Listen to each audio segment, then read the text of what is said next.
Welcome po muli sa Philippine Weather Trivia. Again, para po sa mga bago sa channel na to, ako nga po muli si Alvin Pura, isang meteorologist at ang inyong weather tito. Ngayon, silipin na natin itong panibagong sama ng panahon na posibleng maging ika-22 bagyo natin ngayong taon at posibleng ang tawaging bagyong Verbena. Ito po yung low pressure area na pumasok kaninang umaga dito po sa loob ng ating Philippine Area of Responsibility, at ayon sa Pag-asa, mataas po ang tsansa nitong maging isang ganap na bagyo, at if ever, yan nga po ay mabibigyan ng local name na Verbena. Sa ngayon, ito po ay huling namata ng Pag-asa sa layong 445 kilometers east ng Hinatuan, Surigao del Sur. Kanina po yung alas 8 ng gabi, at possible nga po yung maging bagyo maya-maya lamang or mamayang early morning hanggang bukas ng madaling araw. Sa ngayon, hindi po natin ito nakikitang maging isang malakas na bagyo o umabot sa typhoon category or kahit sa super typhoon category. Ito po ay possible na manatiling nasa tropical depression, or at most, if ever, lumakas pa ito, if nakarating na po yan dito sa may West Philippine Sea, posible po yung umabot ng severe tropical storm or tropical storm category if nandito na po yan sa may West Philippine Sea. Pero ito po ay tatawid sa ating bansa as a tropical depression. Bakit po? Sa ngayon, medyo malapit na po yan sa ating kalupaan. Kukunti na lamang po ang oras niyan para makaipon ng lakas. At maliban dyan, meron yan pong interaction sa ating northeasterly wind flow o yung sa ating amihan o northeast monsoon. So, ito po ang pipigil sa paghina or paglakas nitong ating binabantayang sama ng panahon.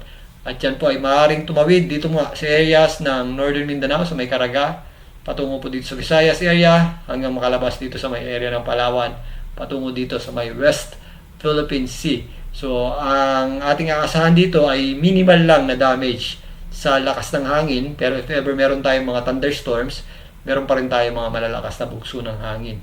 At ang mas concern natin sa ngayon is yung malawak na pag-ulan nito.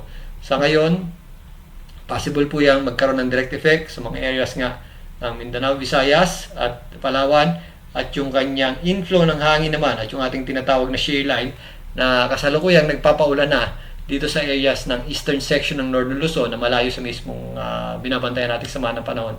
Yun naman po ay magpapatuloy pa at may enhance pa yan sa mga susunod na araw habang tumatawid po itong sama ng panahon dito po sa ating bansa. So maliban po sa direct effect nito, magpapaulan din po yan dito po sa mga areas ng Bicol Region, Quezon, kasama na po dyan ang eastern section ng Northern Luzon, lalong-lalo ang areas ng Cagayan, Isabela, Aurora, dito rin po sa Metro Manila sa darating na Tuesday.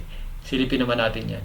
So narito po yung ating satellite image para dito sa mga kaulapan na associated dito sa ating binabantayang sama ng panahon na posibleng ang tawaging bagyong Verbena, at makikita dito yung kanyang trough o extension ay nagpapaulan na po sa ilang bahagi ng Bicol Region, Eastern Visayas, at ilang bahagi ng Caraga. Kasama na po dyan ang ilang bahagi ng Northern Mindanao, maging dito sa central portion ng Visayas. So madadagdagan pa po yan habang kumikilos pakanluran o pa-westward itong binabantayan nating sama ng panahon. At maliban dyan, meron na po tayong epekto or itong mga nakaraang araw pa, nagpapaulan na po ang shear line at ang easterlies dito po sa mga areas ng Cagayan, Aurora, kasama na po dyan ang Quezon. So mas madadagdagan pa po ang epekto niyan sa mga susunod na araw. So ito po ay para bukas, Lunes, kung makikita nyo, nakadikit na po sa ating kalupaan o landmass itong binabantayan nating sama ng panahon, at mas malawak na po yung kanyang mga kaulapan.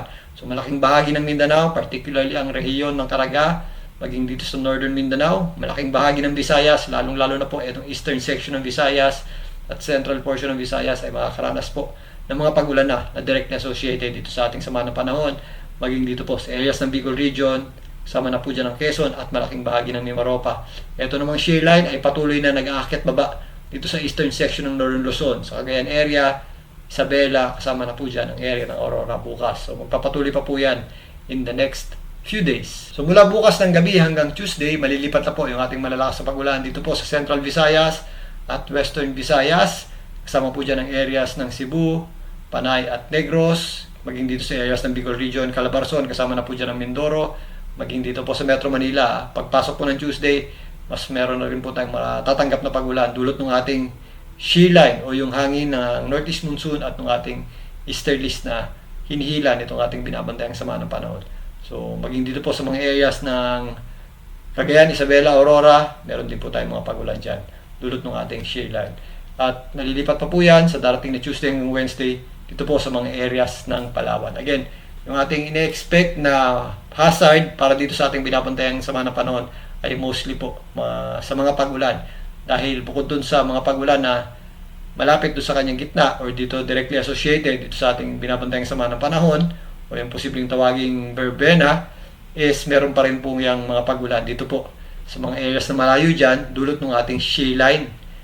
At kasama na po dyan yung ating easterly. So yung kanyang banggaan ng hangin ay nagpapaulan po dito sa eastern section ng ating bansa, lalong-lalo na po ang areas ng Bicol region at Quezon. Again, mag-ingat po tayo sa mga possible effects ng mga pag-ulan nito, particularly gaya po ng mga flash floods and landslides, especially sa mga bundok na areas and sa mga areas po na nakakaranas na ng mga pag-ulan itong nakaraang araw pa, ng mga areas po dito sa eastern section ng Northern Luzon, dulot po ng ating tinatawag na shear line. So bukas balikan natin itong binabantayan nating sama ng panahon. Muli ito po ang inyong Weather Tito para sa Philippine Weather Trivia.